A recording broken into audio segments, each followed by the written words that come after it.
লাখপতি হতে পারোনি, কোনো আফসোস করো না।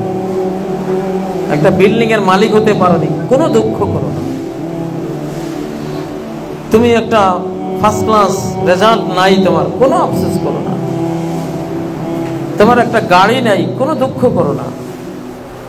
একটা মোটরসাইকেল থাকলে সুন্দরে চলতে পারতাম, নাই, কোনো দুঃখ করো না। লেকাইলা তাসাও আলা মা ফাতাকুম, যা ছুটে গেছে কখনো এর জন্য কোনো চিন্তাগ্রস্ত হইও না, হইলে লসে পড়বা। পৃথিবী কিছু না পেলে এটা এই যোগ্য নয় যে পৃথিবীর কিছু না পেলে সেটার জন্য তুমি কাঁদবে, দুঃখ করবে, এই যোগ্যতা পৃথিবীর কোনো জিনিসের নাই। এত বড় মূল্য পৃথিবীর কোনো জিনিসের নাই যে সেটা না পেলে তুমি দুঃখ করবে। তুমি এত বড় মানুষ, এত বড় মূল্যায়ন তোমার, আশরাফুল মাখলুকাত, কুল মাখলুকাতের চেয়ে তুমি এতটা বড় যে এই পৃথিবীর কিছু না পেলে তুমি একটু দুঃখ করবা। আল্লাহ বলতেছেন তোমার জন্য উচিত হয়, তুমি এর চেয়ে কত বড়। তুমি রিক্সা চালক হলেও মরলে 10 পৃথিবীর তুমি বাদশা, কমপক্ষে 10 পৃথিবী। সবার পরে যে জান্নাতে যাবে, সবার চেয়ে ছোট জান্নাতি যে, সেও 10 পৃথিবীর বাদশা। কি হারালে তুমি?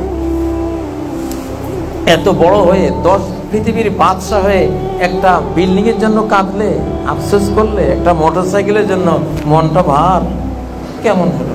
তোমার শানে এটা মানায় না। ওয়ালা তাফরাহু বিমা আতাকুম, পৃথিবীর কিছু পেলেও এর জন্য আনন্দিত হয়েও না। সারা পৃথিবীর বাদশা হলেও আনন্দের কিছু নেই।